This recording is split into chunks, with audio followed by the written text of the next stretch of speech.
welcome back to the Zodcast. This is going to be episode number 18. It is late February. I won't give an exact date because I don't know if I'll get this uploaded tonight. But I just finished a podcast with Hillbilly Horror Stories with my new best friend Jerry Pauly. So that'll be out Monday. Maybe I'll put a link on this channel. That was about the Yuba County 5. So it was really cool. And just from an email I got from Sepher, tried his hand at solving the Zodiac's My Name is cipher. And you see here he's coming up with this translation of that turning out to be Dan Olclehynde, which he translates to Donald L. Cheney. So, of course, I like that. And I think, I don't know if that was a serious attempt by Sepher, but I think it's a great attempt.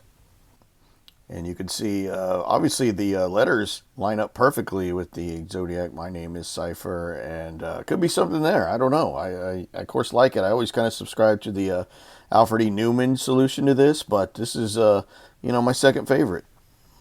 So, Sepher, I appreciate you sending that to me. So, just following up on the last episode of the Zodcast, of course, I talked about the Donald Lee Cheney connection to the surname Paradise and how rare that is, and I wanted to go over that a little bit more because that is a stunning discovery. I'm not just saying that because I found that the odds that somebody that is so connected to the Zodiac case, and remember, Don Cheney's the one that brought forward Arthur Lee Allen as a suspect in July of 1971, so it's not just some guy that gets drudged up as a suspect 10 years ago or something like that. So this guy's been heavily involved, connected with this case since 1971. So the sheer odds that someone that connected with the Zodiac case has a relative that close with name Paradise with that spelling is insane. I mean, you could take all the police that investigated the Zodiac crimes, all the victims, all the top suspects, and you're not going to find someone with the last name Paradise, especially that spelling. And of course, we know that that was one of the Zodiac's favorite words, as he talked about his slaves in paradise or slaves in afterlife. But he used that word Paradise with that Paradice spelling quite a bit. So just to give an example of how rare the name is, I looked in the San Francisco phone book from 1969, and there were no one with that last name there. There was like 3 or 4 with the Paradise spelling, but none with the Paradice spelling, and it's crazy. Of course, Cheney is related to his first cousin twice removed on his mother's side. And Don's mother's name was Dorotha Fryer. Fryear, and then above her you can see his aunt, Bernice Fryer, went by Bernie in high school, and here's a better shot of Don's mom in her high school yearbook, and she went to Kern County Union High School, which later became mainly known as Bakersfield High School, where Don Cheney went, and also his sister went to Bakersfield High School as well. She was older. So a little more color on this whole relation is Don was related to Miss Paradise or Mary Ingersoll Paradise through his great-grandfather's sister, who was Susanna Fryer Ingersoll. Now, that's going to be important here because Susanna Fryer Ingersoll married a man named George Ingersoll. Well, George Ingersoll had a brother who was called Colonel James Ingersoll. And when Colonel James Ingersoll died, he left quite a large fortune. He died in 1926. And one of the executrixes of that estate for Colonel James Ingersoll was Mary Martha Paradise, and that's Don's first cousin twice removed. And and actually her sister as well. And so here you can see the children of Susanna Ingersoll, and that's Jessie Mae Ingersoll Simpson, and that's her sister, and then Andrew Jackson Ingersoll, and then Mary Martha Ingersoll Paradise. That's Don's obviously first cousin twice removed. So the two executrixes of the will were the two sisters, so they got quite the lion's share. And now what I'm showing here is the children of Colonel James Ingersoll. And if you look at this, you can see that one of these children died at 3 years old. One died, I think, at birth, Ella Ingersoll, and then May Bell Ingersoll died fairly young in 1908. So all three of his children were already deceased, unfortunately, and very tragically, before Colonel Ingersoll died. So this is important because Colonel Ingersoll had quite a sizable estate when he passed away, and he had no children to pass that estate on to. So a lot of that money went to Don's first cousin twice removed. And here you see an article that says Ingersoll will read in court. All heirs remembered by Pocatello Capitalist. Estate is large one. So there was quite a lot of money involved. So the whole point of where I'm going with this is this relative of Don Cheney's with the last name Paradise would have definitely been on his radar because of the wealth involved, on top of the unusual name. So here I'm showing again, this is Susanna A.E. Fryer Ingersoll. That is Don's great-grandfather's sister. And then obviously she's the mother of Mary Martha Paradise. So she also was alive, so she probably got a big part of the estate of Colonel James Ingersoll. And you see spouse was George Ingersoll. That's the brother.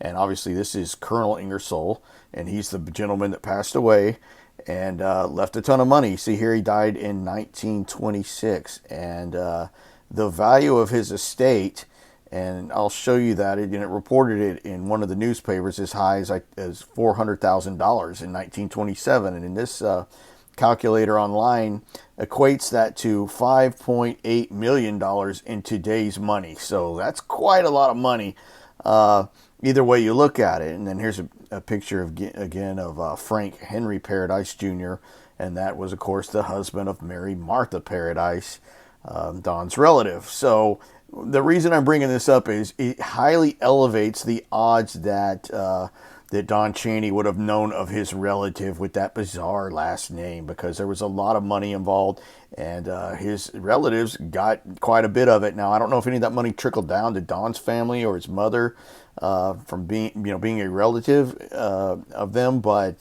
you would have talked about these people because they had quite a bit of wealth, especially after Colonel James Ingersoll died. So now I'm going to show, this is a page from a lady that I quote in my book, citing in on the Zodiac Killer, and she goes by Blaze Starr. I'm sure that's not a real name. That was actually a famous burlesque actress or something like that. And but she does Zodiac Killer research, and she did some real interesting stuff a few years back. She's got a YouTube channel, and she has a blog that's really good if you look under Zodiac Killer and Blaze Starr. And I want to read this from her blog. It said, could this name be linked to Zodiac's name? The name Frank/Francis has come up consistently with all of my research.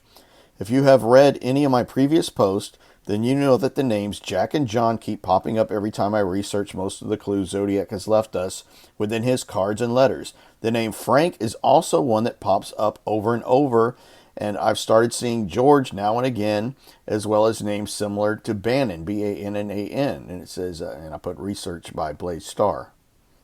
And one thing she does a lot of work on the Zodiac's Halloween card and names she sees there. Well, obviously you see the name Paradise there, but you can also get the name Frank out of there. So you have the full relative of Cheney's name right there. You can make Frank out of there and Paradise. Now she also sees the name Bannon. You can make and you can also get the name Bannock out of there, which is the county that Pocatello is in. So Frank Paradise lived in Bannock County, Bannack County. I think I'm spelling that right. And you can find all those letters in the Zodiac Halloween card. So thought that was kind of interesting, some of the things that Blaze Starr would turn out. But it is, of course, right there, Frank Paradise. You can make all out of there. And then again, just talking about the rarity of this name. Here's this little clip from the internet. It says Paradise popularity ranking 7179. It says this interesting and unusual surname recorded in London church registers from the mid 16th century under the variant spellings. Paradise, different little spellings like that. Just talking about how unusual that is a name. And then here's a screenshot of the San Francisco phone book from 1969, of course, when the Zodiac murders happened in the Bay Area. And there's 3 Paradises in here from people, but there's no spelling of Paradice. It's just that uncommon. And this is a 1,527 page phone book. You can't find one person with that name. So the odds that somebody is high up related to the Zodiac crimes is Don Chaney. And he is, no matter what you think, if you think he's a Zodiac or not, he's very important to the case because he brought forward the still prime suspect in this case, Arthur Lee Allen. And there's a reason for that. And kind of tipping off of that, Playtime from YouTube pointed this out to me as how the Zodiac would always use the term Friday afternoon or Friday night. And he'd say FRY.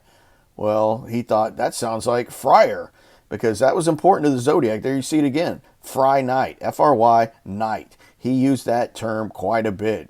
For Friday, he would just say FRY. Maybe from Friar, could be. There you see it again in one of the Zodiac correspondences. I will go on a kill rampage Friday night. And I was researching this page called Zodiologist.com. I think that page has been up for a long time, but it says here on one of the pages, it says Zodiac Killer's letters, July 31st, 1969, interpretation page 3 or something like that. It said, the Zodiac's use of the abbreviation FRY, FRY, for Friday is quite particular. While there is consistent and probably intentional misspelling of the word Christmas with one S and Christmas with two S's, there are spelling inconsistencies in other words like cipher, C-Y-P-H-E-R, and cipher, C-I-P-H-E-R, and intention, I-N-T-I-O-N, and intention, I-N-T-E-T-I-O-N, that the Zodiac sometimes wrote correctly. There is also inconsistent use of other words. So Friday, when he wanted to refer to Friday, the day, he always said FRY. He never did it FRI and then once in a while would do FRY. He always did FRY. So maybe that's a clue. It probably meant something to him. So moving on again, here's a photo, and this is someone could just email me if you know the answer. But this the trivia for this week is. Who is that young boy in his parents' lap? That is the question. Who is that young boy in his parents' lap? And of course, he is related to the Zodiac case. So let me know who you think that is. And I've also been contemplating again Arthur Lee Allen's role in some of this stuff. And I was looking back at Peter Ackerman's work that's been out for a while and it's really interesting. I think I did one Zodcast about this stuff, about what he calls the G glyph. And that comes from the Zodiac's exorcist letter. And I thought that was really interesting because it looks so similar to Arthur Lee Allen's G. Here's the word God that was in a handwritten letter. I think Arthur Lee Allen wrote this from a Atascadero. So it's so similar to the Zodiac G glyph is it's referred to by Peter Ackerman. So it really makes me think that Arthur Lee Allen probably had a bigger role in either the letters. Probably not the ciphers. I think that's all Don Chaney because Don Chaney was a math guy, of course. Allen was not. But look at that. There it is in the Exorcist letter, what Ackerman calls the G glyph. And just makes me wonder if Allen didn't have a little more hand in the letters, which is why it threw people off. And then there's another Zodiac letter where he's talking about the description from the Lake Herman Road killings. And you see that odd G that looks like a tadpole. So, I really always leave Allen out there. I think he is a patsy, but how willing of a patsy was he? Did he make up a plan with Don Chaney that they were going to do these crimes and Don was going to go do the kills and Allen was going to help with the correspondence and take some of the blame and just trust Don wasn't going to totally throw him under the bus? Did they both mutually have something on each other where they could never really go down? Like if I go down, you're going down. And then, or maybe Allen got caught behind the eight ball because he had a child molestation record and was seen as a creepy guy. That's the element in this case. The Zodiac crimes were committed mainly by Don Chaney, with Arthur Lee Allen is a backup as a second guy. There's no other way. The more I research this, I'm more confident in it now than I was even when I wrote my book citing it on the Zodiac Killer. It is a combination between these two guys, mainly with Don is the mastermind. He was definitely smarter of the two of them, but I think Allen may have had a smaller role. Either Lake Herman Road happened and Don did it and Allen didn't know, and they were just and Don talked him into just taking credit for the crimes without Allen knowing that Chaney did the kills, or something in there in that mix. I think Chaney was the lead and as the Zodiac, and then Allen had a smaller role, either mailing the letters, maybe helping with some of the correspondence. I'm not sure. I mean, there's That is the balance. That's where it's going. I mean, you look at things like this, like the car door at Lake Berryessa, and you can see the layout Zodiac did riding on this car door. Commits murders and he's riding on this car door, and it seems to be really neat. He took his time doing this, and you can see under the Zodiac cross circle logo, he lined it up perfectly in the E in Vallejo, and then the dates of the Zodiac crimes up to that point below it. And if you see obviously the E in Vallejo lines up perfectly with the line in the cross circle logo, and give a value of a 5 to that because it's a fifth letter in the alphabet. Then you have 122068 for Lake Herman Road, but right under the E is the 20, and then under the 20 is the 4 for July 4th, 69 for the attack at Blue Rock Springs. Gee, wonder why the Zodiac didn't call that July 5th if that's when it happened, but never mind, I digress. But anyway, if you look at the 4 and the 20 going upwards and then giving the Ian Vallejo the value of 5, you get Don Chaney's birthday of April 25th. And of course, it doesn't bring into the date that, and the reason Zodiac might have written out the month of September for Lake Berryessa as SEPT because he was trying to separate the other stuff. But I don't know, just another one of those little clues. I've talked about that one before. But as you look at both of these guys together between Allen and Cheney, all the answers are there. Of course, the Paul Avery connection, Mikado, Bakersfield, junior college. You have Tim Holt all over Bakersfield. You have Red Ryder everywhere. Of course, Don Cheney, like cowboys and Indians, he slept in a Plains Indian teepee when he went big game hunting. Who other else connected to this case was an avid big game hunter? Only Don Cheney that I know of. And so I will wrap up this particular episode of the Zodcast with this little newspaper find from 1959, and it says Open Class A, and this is from the winners of a dog show and the people that entered their dogs in a dog show, and it says Second Night of White Forest, Samoyed, owned by Arthur L. Allen of Vallejo, 153 points I think it says. So Arthur Lee Allen owned a show dog named Night of White Forest. And a Samoyed is a Russian dog. It's similar to an Alaskan Husky, a cold weather dog. And there's a picture of a couple of Samoyeds. And I thought that was interesting that Allen had a show dog back when he was pretty young in 1959. And I also found out where Arthur Lee Allen was a best man in a guy's wedding who was a real serious mathematician. So, of course, I looked at him and see if anything could be there as far as the Zodiac was concerned. Didn't see much. It didn't look like they stayed friends much later. After the early years of college. But anyway, read more about it in my book, Sighting In on the Zodiac Killer.